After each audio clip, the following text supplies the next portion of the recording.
The various complex functions of the brain have been mapped to certain regions of the body. The brainstem is continuous with the spinal cord. Vital centers for cardiac, vasomotor, and respiratory control are located in the brainstem. These centers control heart action, blood vessel diameter, and respiration. Incoming sensory information travels from the spinal cord up through the brainstem to the diencephalon. Outgoing motor information travels from the cerebrum through the brainstem to the spinal cord. The cerebellum is the second largest part of the brain after the cerebrum. It assists the cerebrum in coordinating skeletal muscle activity and maintaining balance. The three parts of the diencephalon are the thalamus, hypothalamus, and the epithalamus, which contains the pineal gland. The thalamus serves as the major relay station for sensory impulses on their way to the cerebral cortex. The hypothalamus has many functions related to maintaining homeostasis, such as body temperature regulation and integration of the autonomic nervous system. The pineal gland secretes melatonin, a hormone that helps regulate the body's biological clock. The cerebrum is the largest part of the brain and has many intricate functions. The occipital lobe receives and interprets visual information. The parietal lobe receives and interprets sensations from all over the body. It also receives information about the sensation of taste. The temporal lobe receives and interprets auditory information. Speech involves the Wernicke area in the temporal lobe, which is related to understanding written and spoken language, and the Broca area in the frontal lobe, which is related to the ability to speak. Consciousness consists of centers in the brainstem's reticular formation that connect with widespread areas of the cerebrum. Memory is a function of many parts of the cerebrum, especially the temporal, parietal, and occipital lobes.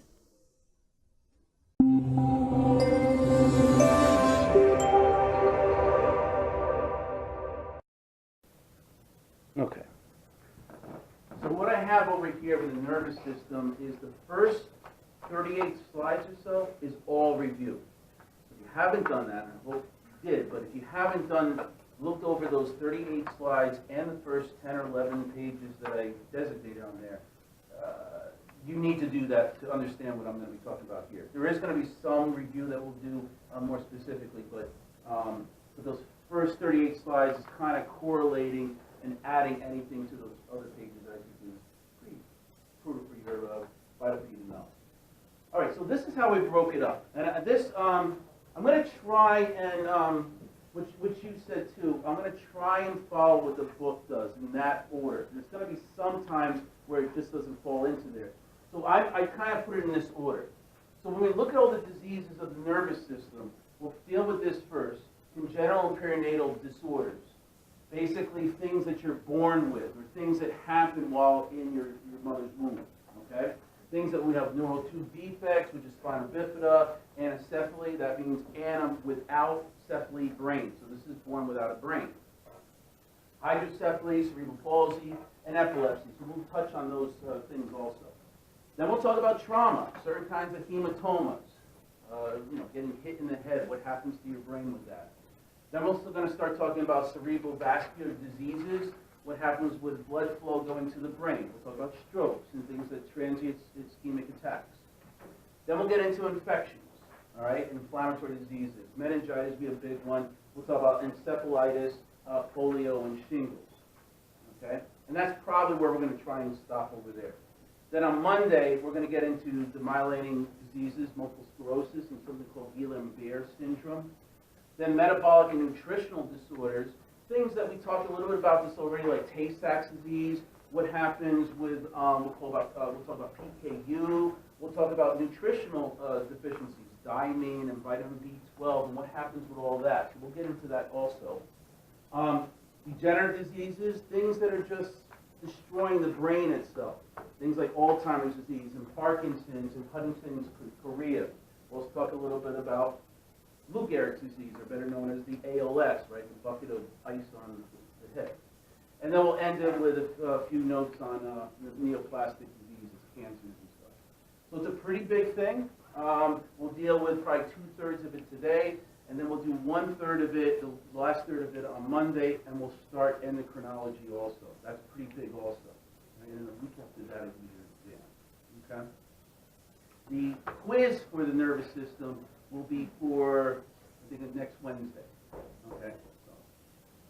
All right, so let's talk about congenital and perinatal disorders.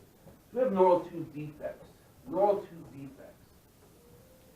Basically, it's the formation, the neural tube is the formation of your nervous system.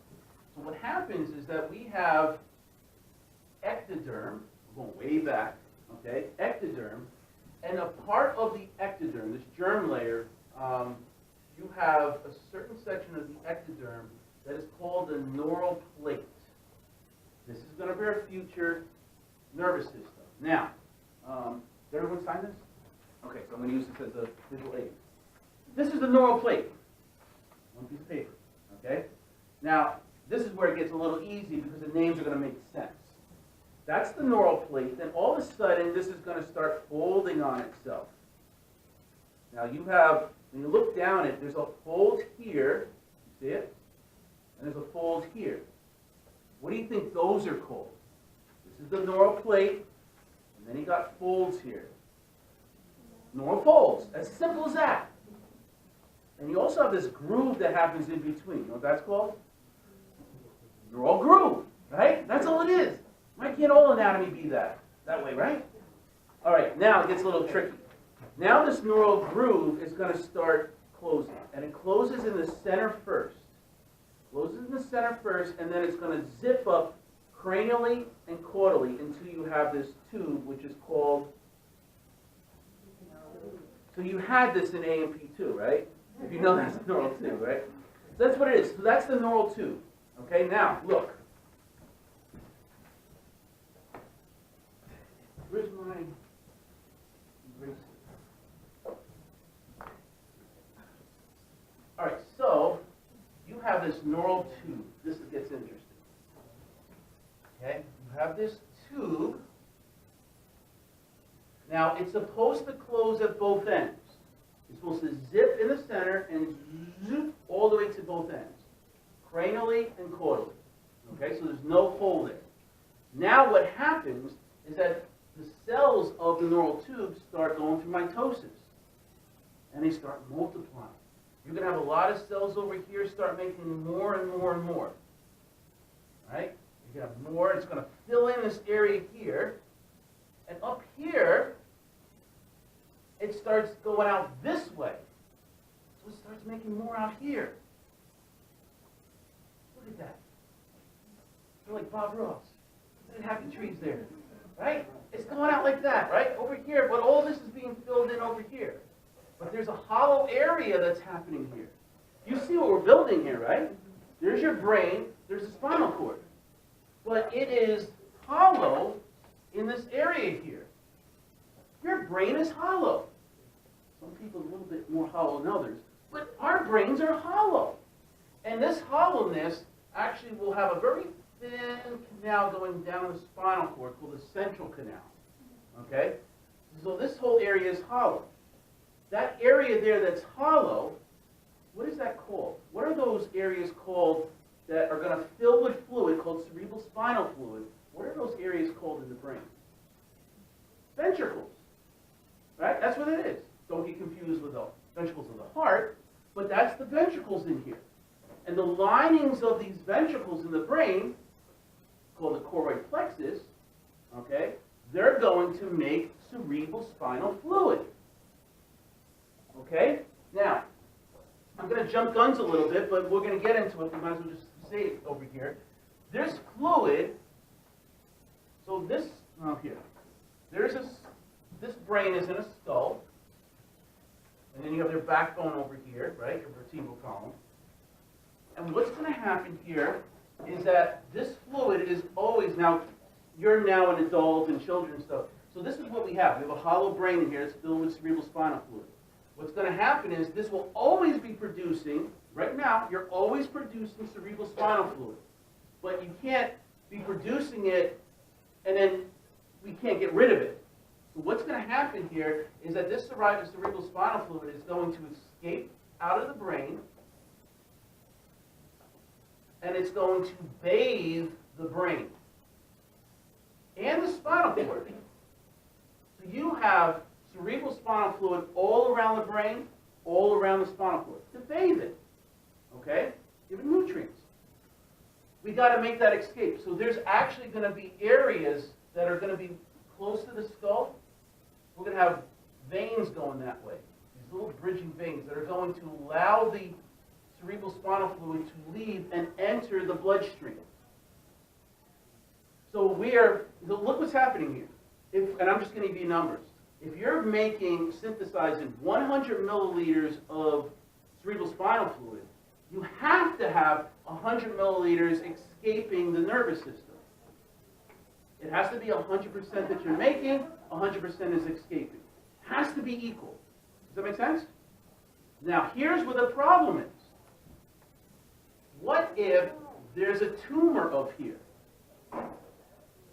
Let's say that choroid plexus, which is actually made from epidermal cells, if you remember the neuroglia. Epidermal cells make up the choroid plexus and is going to make the cerebrospinal fluid. If there's cancer there, it's going to make an excessive amount of cerebrospinal fluid. So now, and I'm going to exaggerate the numbers, but now maybe 1,000 milliliters comes out, but only 100 milliliters can go that way. So there's a backup. There's going to be more fluid that's going to be seeping up in the brain here. These ventricles are going to get bigger because all this fluid cannot escape here. So now there's going to be a lot more fluid here. These ventricles will expand. Does that make sense? And what's going to happen is you still have fluid over here, and you still got fluid there. But look what's happening to the brain. It's being squashed.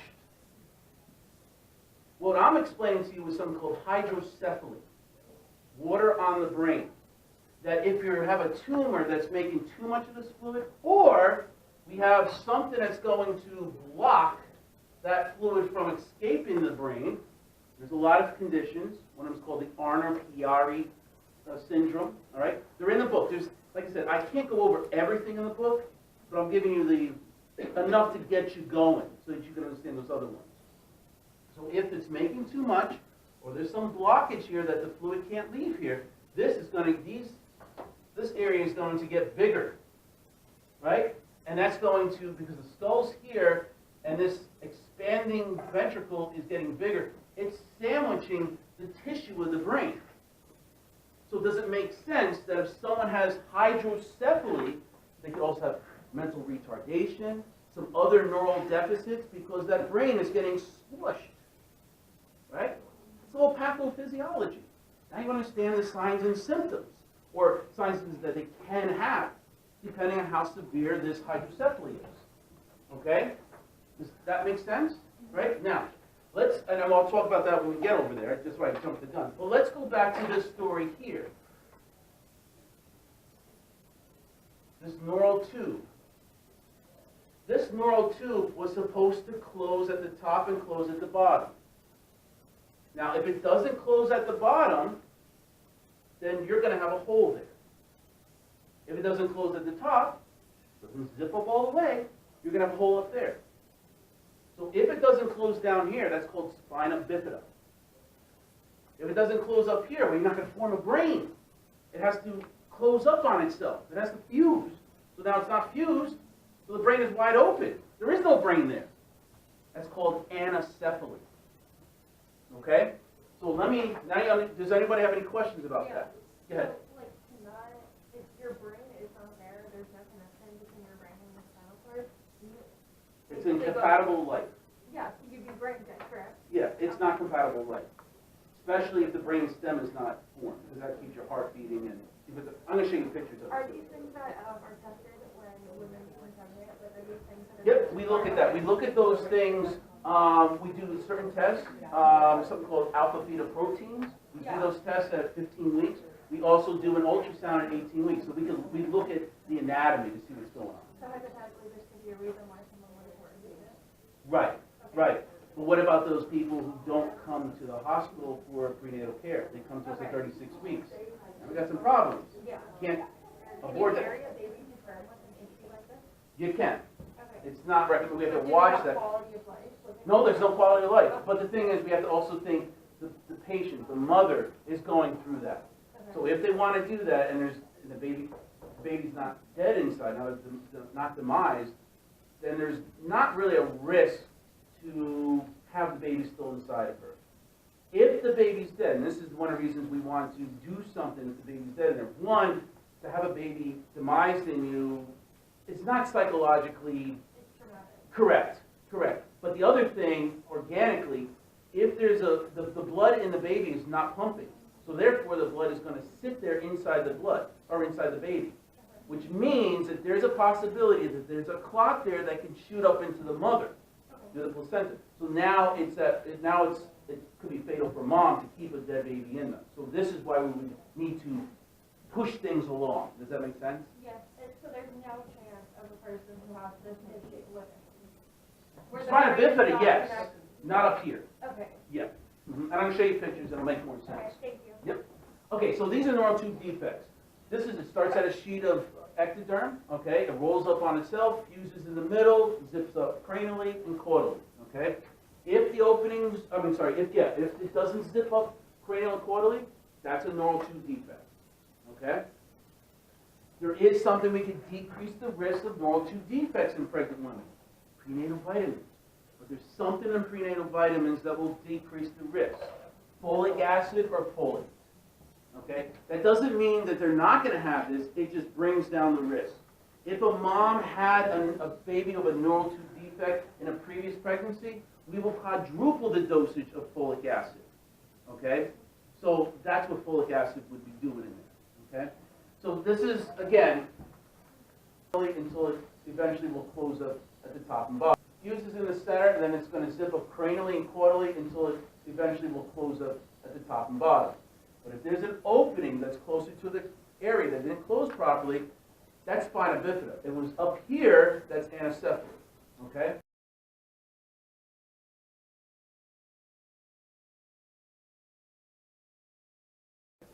So we have different forms of spina bifida. Okay? First off, spina bifida, again, it happens in about 1 in 1,000 pregnancies. Okay? And we would see these things, we do a routine ultrasound about 18 weeks. Caudal end doesn't close properly. For anencephaly, it means ana means without, cephaly means brain. So it literally means without a brain. Okay? So brain does not develop? The brain doesn't develop, and I'll show you pictures of that. Okay, so how can the fetus even live? Well, that's an interesting thing. Is it the hormones of the mother that's keeping it alive? Yeah. Is there the brain stem that's actually there's enough there that is keeping it alive, but not outside outside the mother? So it depends on how severe it is. How much did it fuse up? But you'll see it's not compatible with life. These are the kinds of stories you hear from Grey's Anatomy and stuff. They want to keep it on life support. That's where those all come in. All right, but anencephaly is really incompatible with life. Okay, so we have three different types of spina bifida. We have spina bifida culta, and I'm going to show you pictures of all this. Spina bifida culta is that the backbone is split in two. It didn't fuse. Okay, it's just the backbone. But we have something called a meningocele. And this is where the backbone is open, but the meninges, the coverings around the spinal cord, they're bulging out. Not the spinal cord, just the meninges, just the coverings. But then we also have the more severe case, something called the meningomyelocele, and that's when you have the opening of the backbone, you have the meninges coming out, and you have the spinal cord or spinal nerves coming out. Okay? Let me show you a picture so you can see this. So this is our run-of-the-mill, normal kind of thing happening. There's your backbone.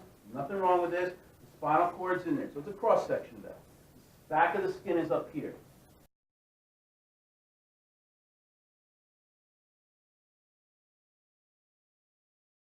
Now here's spina bifida occulta. You got the backbone that's split.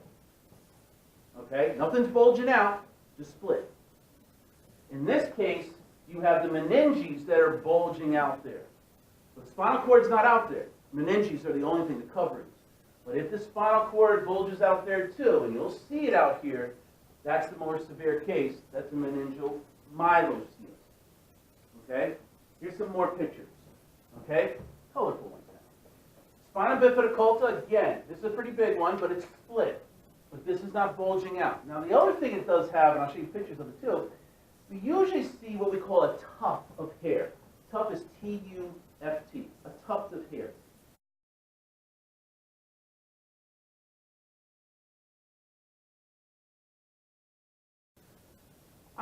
We really don't understand the concept of why they would have a big patch of hair on the back of where the spinal bifida occulta is. However, we do know that ectoderm, which makes the neural tube and the nervous system, ectoderm also makes skin. So there might be a defect, and that's what they're trying to figure it out. There might be a defect with the ectoderm, which is making both the skin and the nervous system. So there might be a defect there. So the hair is on like the back. On the back. Okay. And I'll show you, I have a picture. Well, the pictures look like it could be their front or back. Oh, I'll show you. Yep, it's on the back. Because here's the backbone. You know what I'm saying? So there's the vertebrae. So a meningoceal is just the meninges, the coverings coming out, bulging out. And if the spinal cord goes out with it, you get the meningeal myelocele. But I said it's not just the spinal cord that can go out. It could also be the nerves. So that's why I put this picture up. Here you're missing the vertebrae right here, or at least the hole, the split.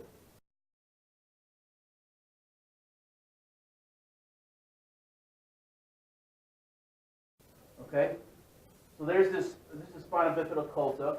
If the meninges bulges out, but there's no nerves through there, that's the meningoceal. But if the nerves, so in this case, you're not looking at a spinal cord going bulging out there, but you also, in this case, you have part of the cauda equina, you have part of the spinal nerves going out, then this is defined as being the meningeal myelocele. Question? So don't people with spina bifida occulta generally have like a little like piece at the top of their at the base of their vertebrae? Well, that's where the split is. Yeah. Usually there, yeah. So here's that tuft of hair. This is so here's his bum bum, right? There's the crack of the bum bum, right? Right. Okay. But there's that tuft of hair.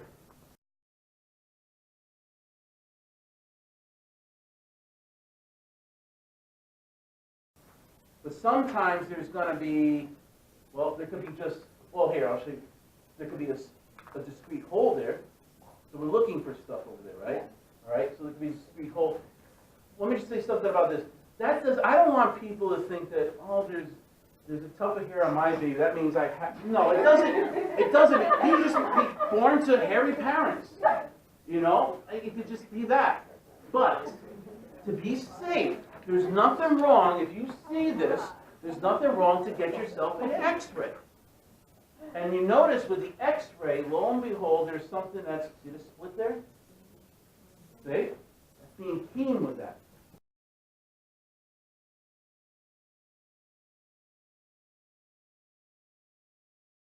Okay? If you're looking at parents and they're not hairy at all, I don't get that. If they could be hairy, still, I would be concerned, right? What is it to get an x-ray? Don't you want to have a perfect baby, right? What is it to get an x-ray, right? So you have a discrete hole there.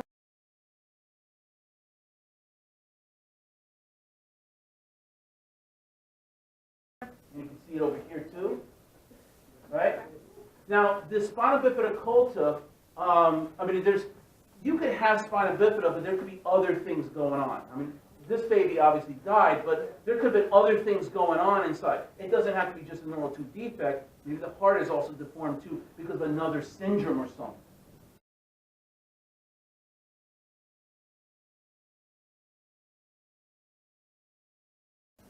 So when you look at a spine, that's the whole thing. When they do an ultrasound at 18 weeks and you see spina bifida, they're going to be looking at other things too to see if there's other issues.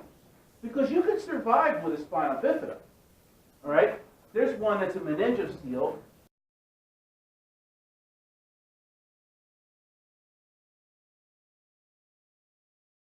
And then here's one where it's a meningeal myelocele. Now, with something like this, if you have a very talented and skillful surgeon, the worst case scenario would be that they would be a paraplegic. In other words, they won't be able to move their legs.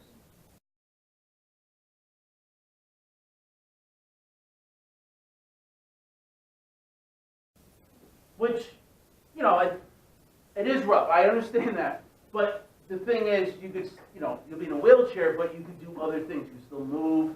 You know what I'm saying? You can still do other things.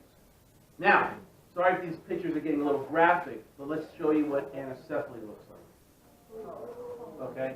I delivered about 8 of these babies.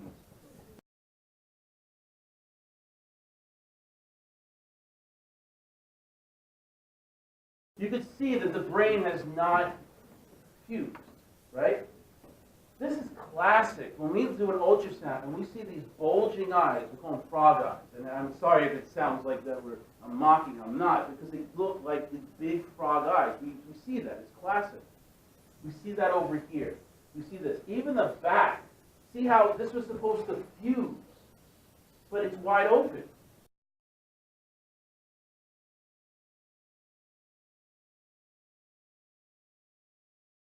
The neural plate has not fused. So it depends on how much. Maybe this is closed up over here, but here it's not working. So the cerebrum is not fused, but maybe the brainstem was. You see, it depends on how severe it was. But we would usually pick these up. And if I did 8 of them, half of them we picked up at like 18 weeks, when we should have.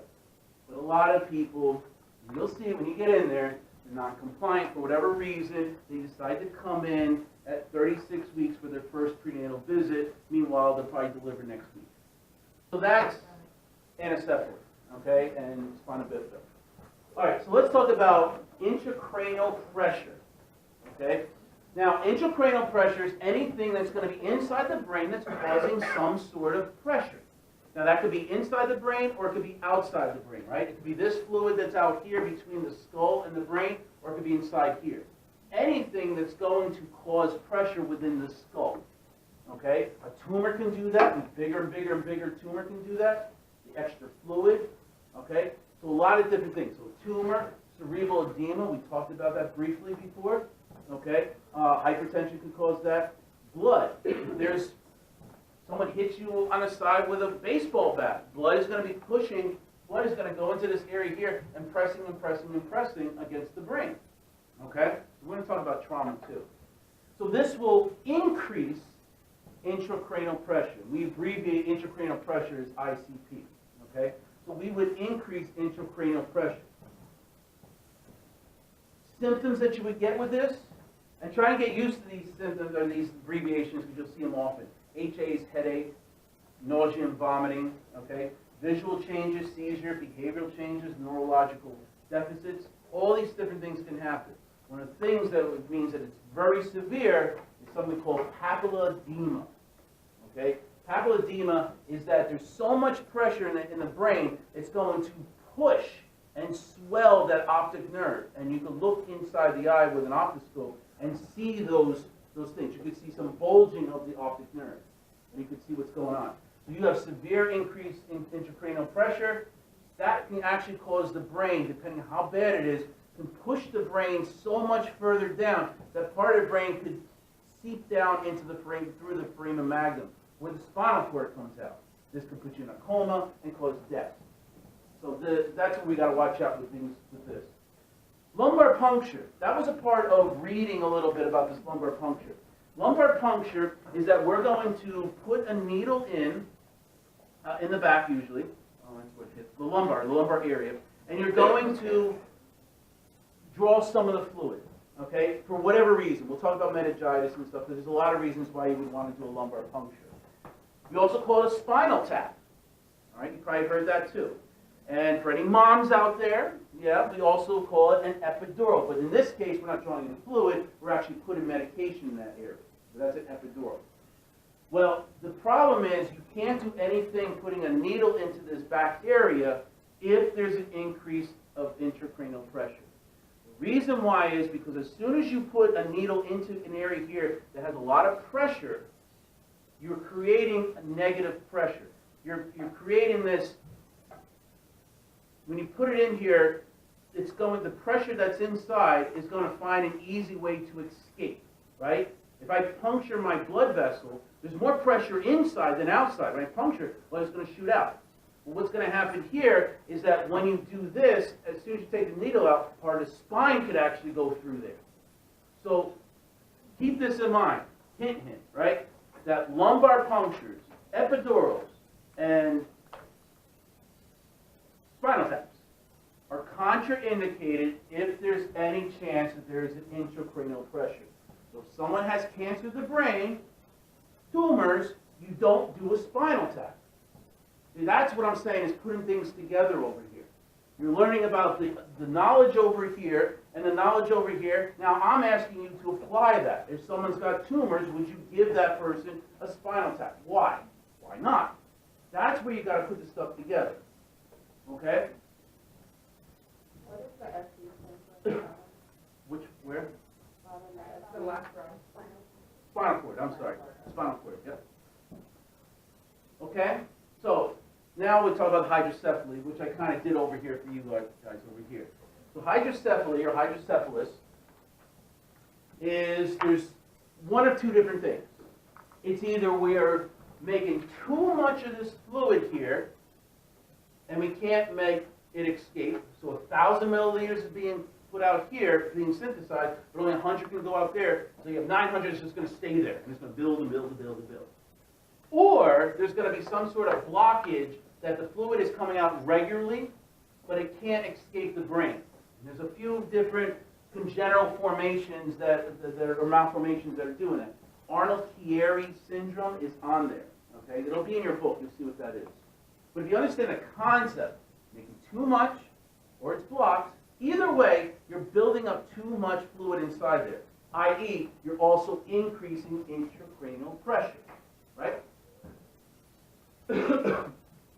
Ventricles distend, as I showed you before. The brain compression occurs, making that brain getting, remember, this expanding ventricles getting bigger, the skull can't get any bigger, so you're mushing that brain tissue together, okay?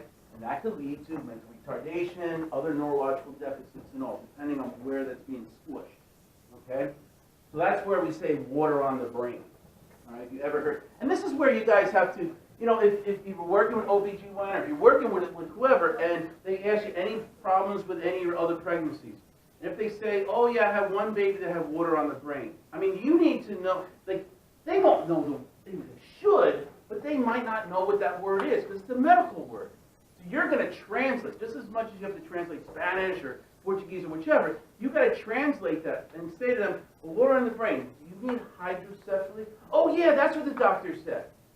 Right? You've got to be on the same page as them, right? So that's what that is. So, and I'm not going to ask you the trajectory of the fluid. Okay, it's just too much. Plus it's A and P1. But you should understand, like I just explained, that you know the different parts of the ventricles, right? The lateral ventricles, and you talk about the third and fourth ventricle, the cerebral aqueduct. And the thing is that there's going to be all this fluid. It starts in these, kind of looks like this area here, the ventricle. It starts there, and then it's going to push itself out. Eventually, it's going to go out into the bloodstream. It'll circulate around here, too.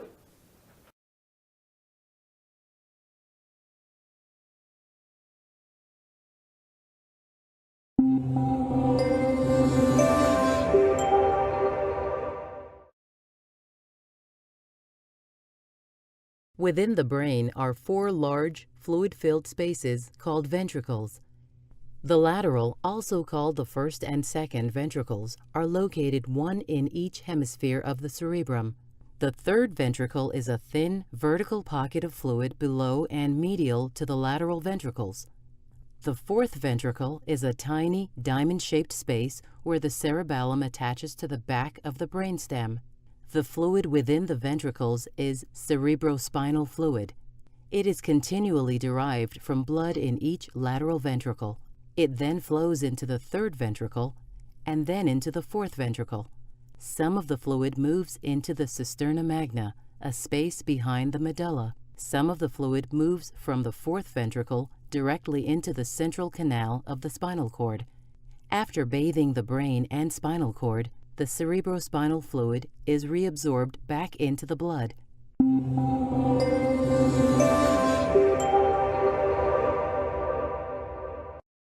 But if there's a blockage over here, this is going to get big.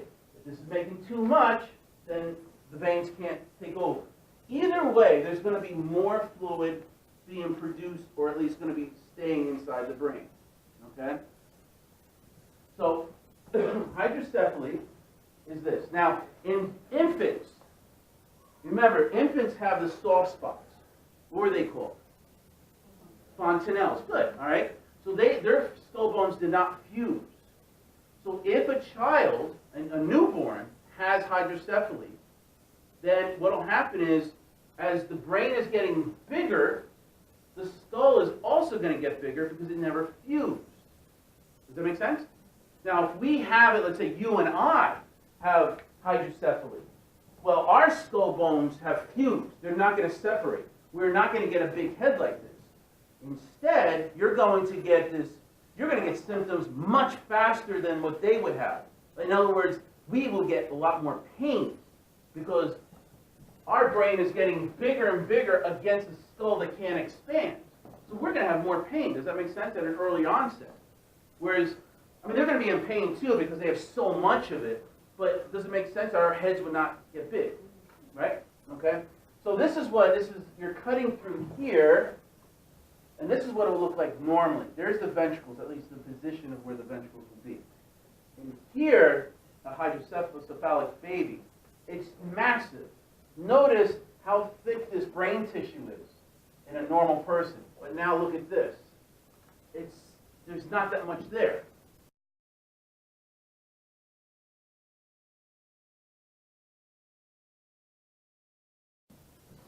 Okay? This is the ventricles. It's massive. This is what it will look like with a CT scan, cutting the transverse cut. It's massive.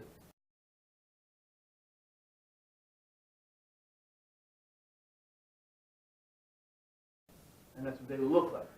Now, the other thing that you notice with a lot of babies with hydrocephaly, their eyeballs have what we call sundown.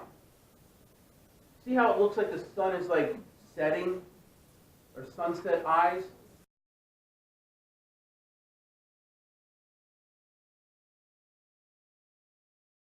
Okay? The reason why that's like that is because the brain is getting so big, it's pressing down on the eyes.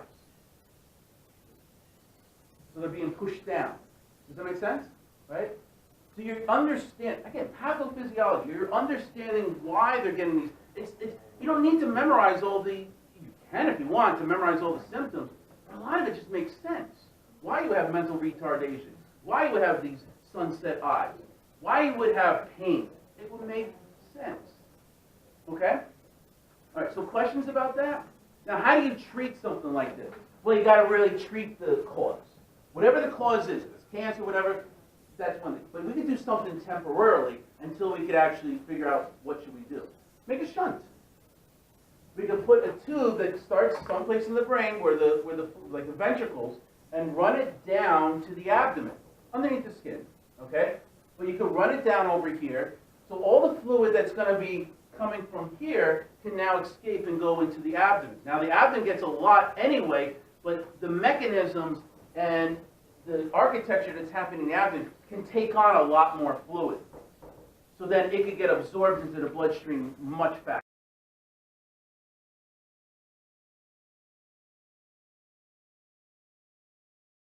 Or we could just take a tube and make a shunt right into the heart. So the heart's taking all this.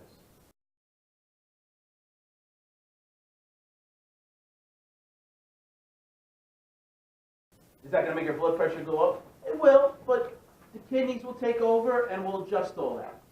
And then you'll just pee it right out. Okay? So, make sense? Yeah. So this takes off like the overall swelling Until they can figure out how they're going to, whatever the cause is, if it's cancer, if it's because of this Arnold-Chiari syndrome, whatever they have to do. But this is buying them some time. This might be there for a few months, it might be a couple years, because everything has to, it depends on how young the child is, and it might not be suitable to do the surgery at this point. So,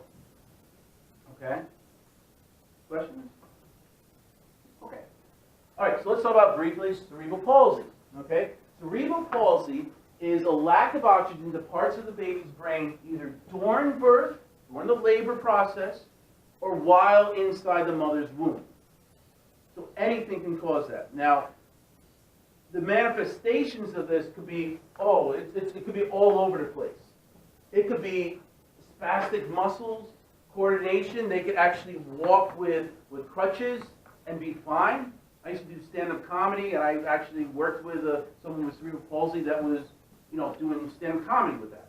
So, I mean, you could have but it depends. Some could be, like this child is probably bedridden.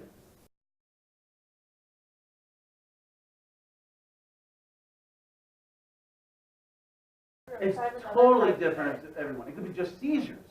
We just don't know. But the cause of it was there's a lack of oxygen either during delivery, fetal distress for a very long time, right?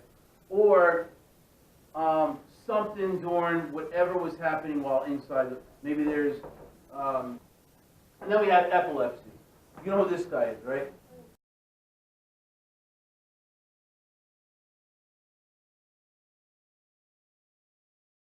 No, it's someone formerly known as Prince, right? Right. So he had epilepsy. He didn't die from that, but he had epilepsy.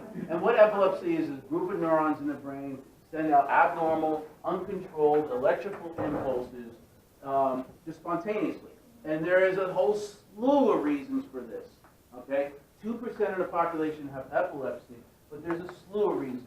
Unfortunately, about 75%, most of the etiology on here is idiopathic.